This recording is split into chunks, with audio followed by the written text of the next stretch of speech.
V primeru, da delate hišo z izvajalci, s katerimi ste se srečali prvič ali pa kateri med seboj sodelujejo prvič,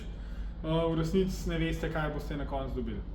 Modularna gradnja, tako kot je tale hiša, ki je ravno bila v naši proizvodnji končana in je primerna za bivanje, malo naprej znane detajle. Pa če kar pokažem, recimo, ne vem, vedno boste dobili enako obdelano polkno, vedno boste dobili na enak način izdelana okna pa vrata, lahko jih vidite v živo, lahko jih vidite vgrajena v kubi hiško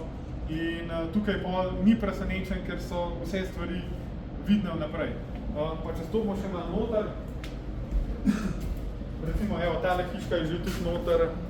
noter končana, vedno uporabljamo LED luči na enak način, vedno uporabljamo recimo takšen termostat, za IR panel, za IR ogrevanje in te stvari so znane vnaprej, ponovili smo jih že velikokrat, vemo, kaj nas čaka, vemo, kako narediti razvode, vemo, kako preprečiti recimo toplotne mostove, ker fantje delajo z roko v roki, en zraven drugega in vsak dan ista ekipa na koncu dneva ve, kaj je treba narediti.